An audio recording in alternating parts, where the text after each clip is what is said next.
Hey, it's Ben with Venison Valley Farm out here on Vashon Island in Washington State, and I'm here with you today to share our first tutorial video.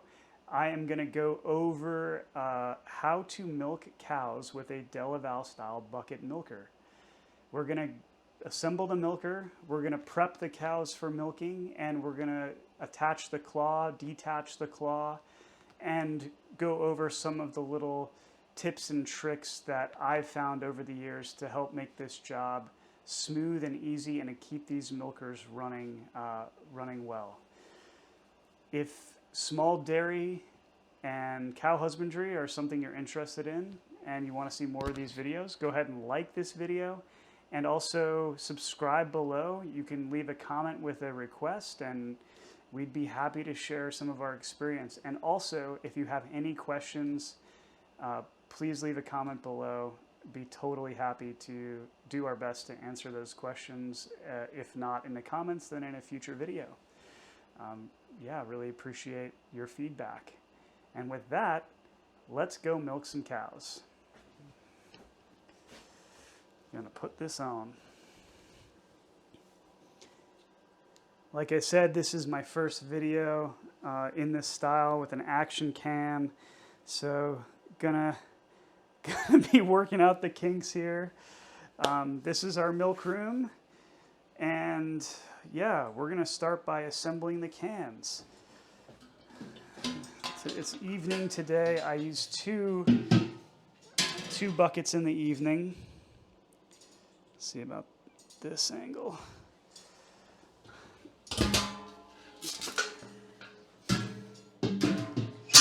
If my bucket has brackets on it, I like to keep those brackets always facing away from me so I don't rack myself in the shins with them, which I've done many times. This is called a transport lid. I'm going to need one of those.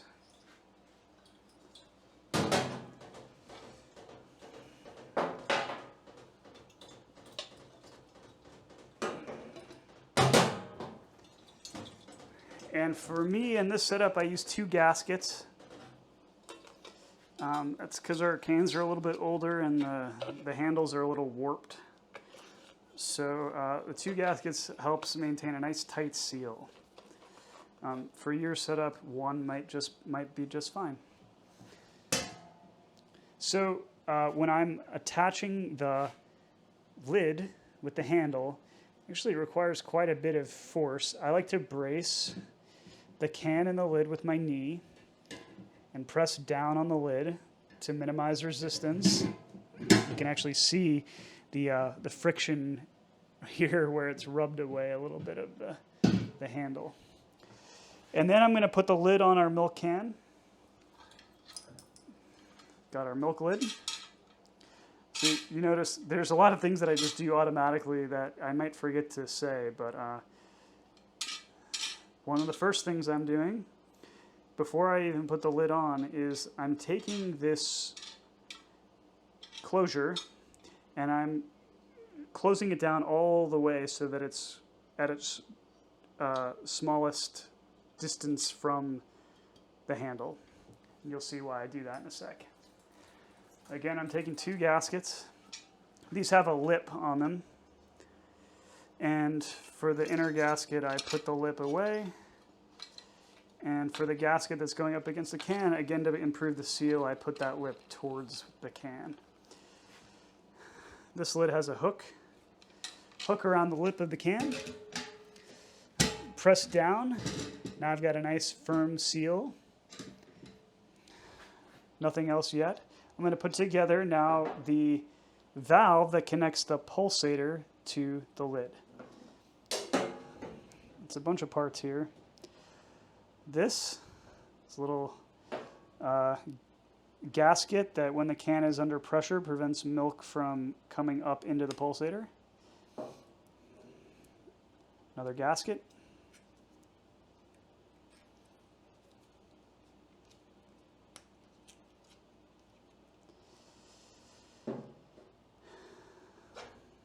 Rail for my pulsator. And another gasket. Making sure everything's nice and tight. Now, You notice that this rail is a square. Sometimes there's rails that are rectangular. When I'm installing it, I'm keeping this nipple, which is going to go out to our airline, and this rail at a 90-degree angle from each other. And when I have a rectangle one like this, I put the short end on the left side. Kelsey, my wife, does it this way, and she doesn't seem to have any problems with it. But for better or for worse, this is how I've always done it, and I've never had a problem. So now I'm going to seat my valve into the slot. Let's see if I can get a better angle there. Into the slot, need a little wiggle to get nice and down in there. Then I'm going to take my pulsator, interpulse pulsator, and I'm going to slide it onto the rail all the way until I feel it stop. Now before I screw it down, very important, I close the lid. Because if you screw down and tighten the pulsator onto the lid before you pull the handle across, it will be very difficult. And so now that I've got my handle, my lid closed, then I screw this down nice and tight so there's no play there. I can still, if I need to adjust my nipple or these posts, I can get in there and do that still. Now I take my claw, which is pre-assembled. Maybe at the end I'll show how it's disassembled and reassembled. This is the claw. The blue things are called the inflation. That's what's actually going to draw the milk out of the teats. And then the inflation shells are the metal housing for the inflations. So I hang that on my hook. Now I'm going to take my bowl, my milk bowl, which the milk is going to land or come down into. I make sure I take my gasket and seat that in there. Sometimes if it's a little, if it's a new system and it hasn't been worked in yet, sometimes I've had to add a little water to that just to get it to seat in, but there's no crimps in there. It's nice and smooth. And then I'm going to put that into one end of my silicone milk hose. Now you can use silicone or dairy grade rubber. I find that the silicone hoses are much easier to both clean and work with. They got a nice flex to them. They also seem to last a lot longer. Same with the inflations. We use silicone inflations, which have substantially longer life than the black rubber inflations. So this screws onto onto the claw. It's a quarter turn. So I come in like that, find where it seats, and then quarter turn to close. And then the other end goes up onto the post into the milk can. That's where the milk will go into the can. This is my pulsator airline. It's a double hose. You check the specs on your pulsator, but this one's 9/32. Now on one end, I've split the ends. That's the side I put on the claw, where the posts are a little wider set. And on the other end, I have them as it comes. They're fused together in the center. And I put that on my pulsator. Now you can actually probably see where I bust my knuckles doing this, because I recently just cut this line back where it had started to fray a little bit and lose a little bit of vacuum. So I cut it back, and now these ends are very they're very hard to coax onto these posts.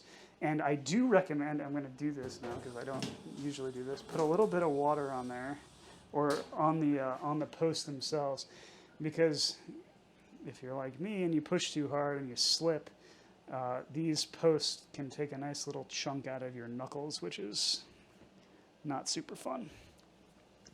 So yeah, gently working that on. So much easier with the water. So much easier. So that's on, nice and snug. I don't like to put it on so far that it's going to be impossible to get off later. And then here on the split end, same deal. These are going to get sort of worked on one side, then the other, walked onto those posts, and that's about right. Now to keep my hoses off the ground when I'm transporting them, I'll just give them a little half loop and seat them like that. So I'm going to put my wash water together. This is what we use, iodine udder wash. Just keep it in an old soap bottle. I use about 3 pumps. Get my water nice and warm. Not scalding hot, but just about as hot as I can handle.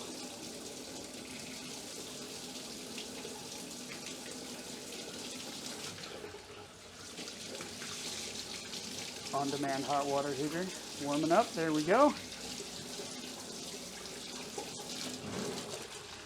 And I fill that up about halfway. Get my towels.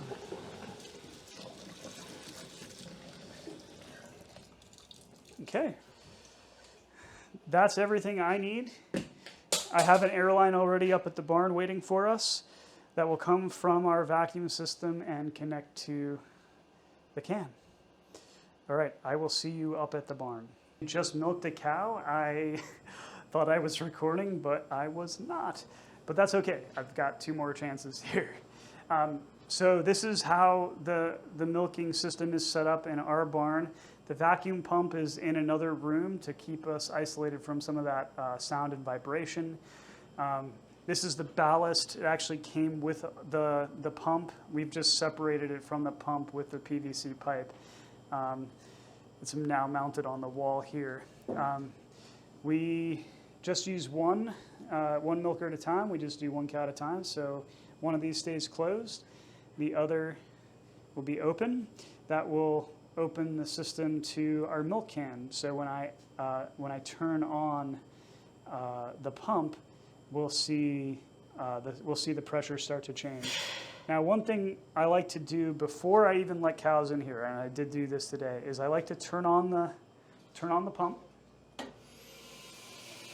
and just check that everything's set up right. Because once I have a cow in here, I want things to move as quickly as possible. They start letting their milk down in the association they have with coming into the milking parlor and eating their little snack. So air is now flowing freely through the system. If I want to close the system, I'm going to pull out this stopper, and that plunger blocks the milk line, and we have air building up in the system now. Or we have, rather, a lack of air building up in the system now. You can see here on my gauge that it's right at about 15 psi. Now, when I have it connected to the cow, it'll be a little bit lower than that. It'll be right around 14 psi, which is where I want it. To adjust the amount of pressure, I will rotate this limiter. But I've got it set just perfectly now. You can hear the pulsator pulsing. That's exactly what we want. And this is the point where if your system isn't reaching pressure, it's because there's something wrong in your assembly. Usually it's because the lid is not properly seated against the rim of the can. And that's the time when this is a good time to take the lid off, reset your gaskets, resituate it upon the rim of the can, and get everything set. Other places where I tend to have issues that I might not be thinking of, here where the pulsator airline connects to the pulsator, one of those might come off. There may be a crack in one of my lines. Usually, once you have the vacuum running, you can usually hear where your problem is. So just check before you get cows in, make sure everything's going to be working right when you once you bring them in. So I'm going to go ahead and bring in Willow. I've got everything set up for her. Got my gloves on for milking. Willow, come on. Come on. Shh. Willow, come on. Bandit's last. That's our Normandy there. Get our nice jerseys in first. Okay, I always make sure I close my stanchion first. Never fun to have a cow walk out on you while they're connected to the milker. Turn on my pump. Already pressurizing. Gonna go ahead and clean. Then I got my iodine udder wash. And I'm just really focusing on the teat shafts and just at the top, the udder that's right where the teat meets the udder. I'm not washing the whole udder. I don't want muddy or manure-filled water dripping down into my inflations while I'm milking. So I'm just focusing on the teats. And the teat holes, very important. Check those. They'll go nice and clear and white once you got them clean. Cows don't always love that, but that's an important one. Got her nice and clean. Going for my pre-dip, which is Epercept. It's not a foaming product, but I do use a foaming dipper bottle. It definitely reduces the amount of drippage and waste. Cover each teat. And I'm going to wait about 20 seconds for that to work.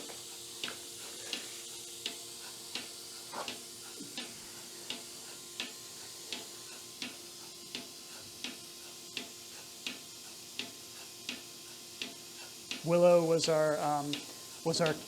the cow that we took in the Strawberry Festival this year. Very proud of her. She did very, very well. And only spackled the highway with poop 3 or 4 times. All right, that's good. So just dry the teats.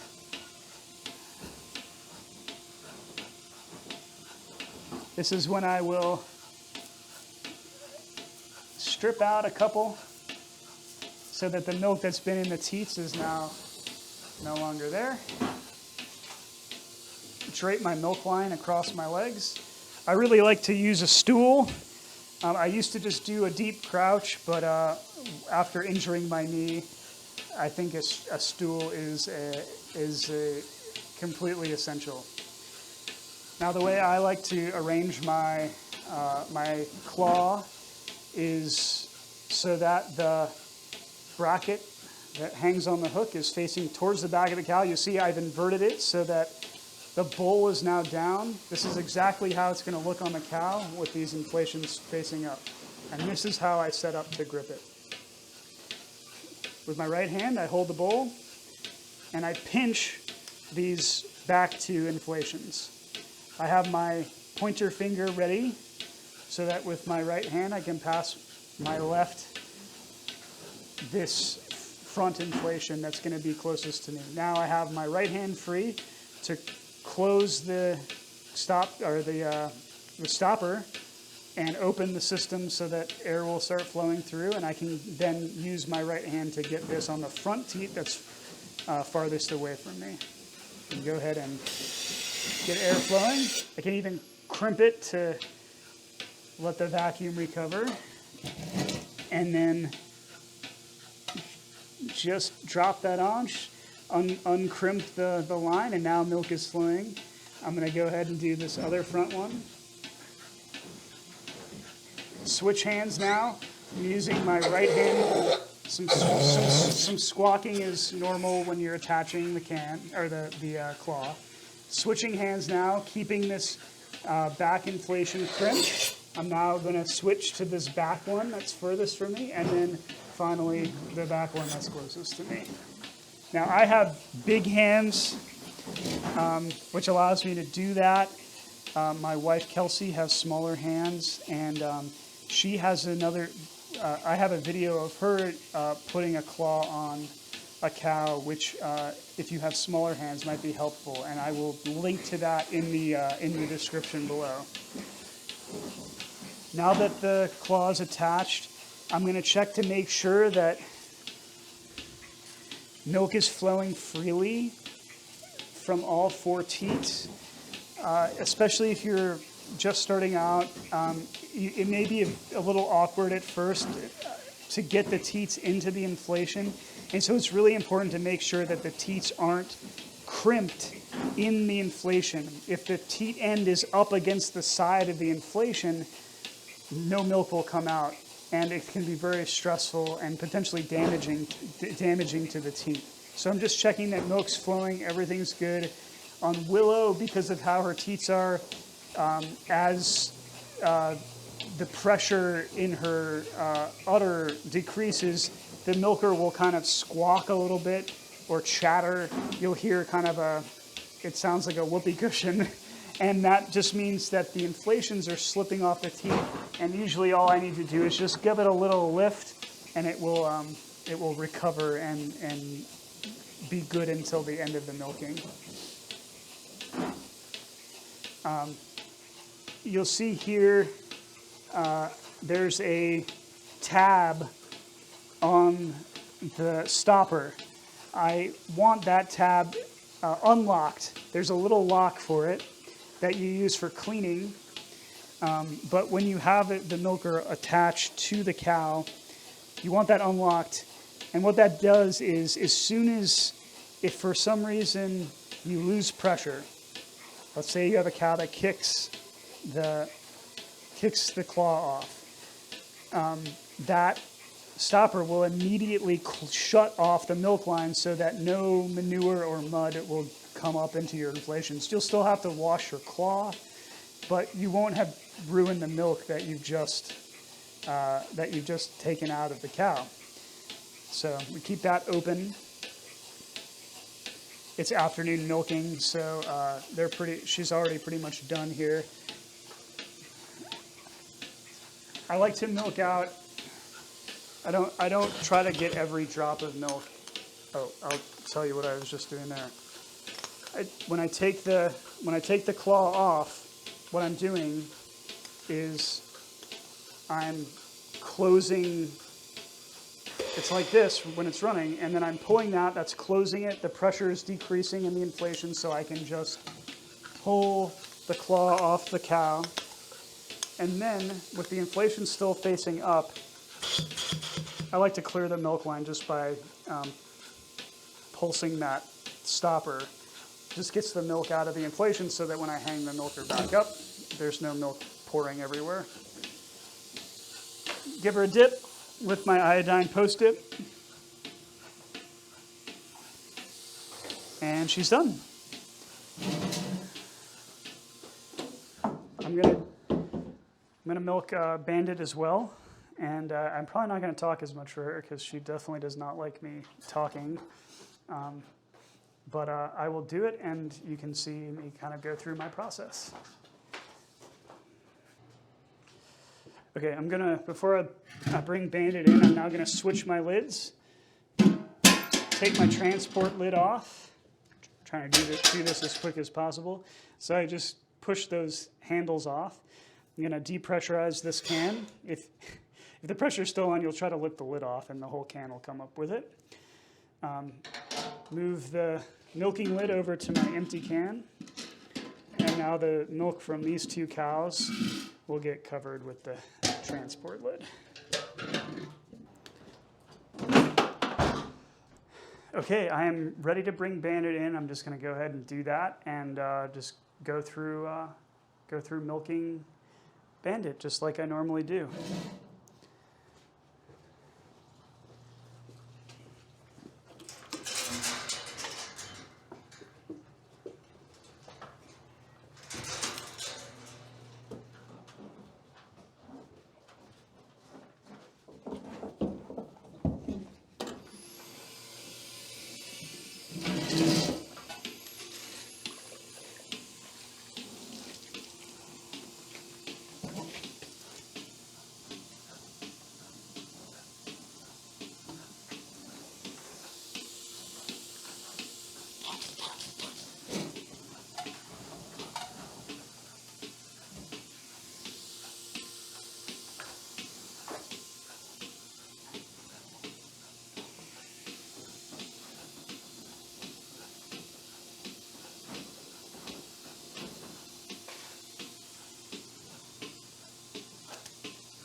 Well, that is a wrap. Thank you for coming with me on milking this evening. Hope you got a lot out of the video. And if you have any other questions, feel free to drop those in the comments down below. Also, any requests for future videos. Looking forward to doing a lot more of these and getting better at this as we go. Thank you so much, and we'll see you again next time.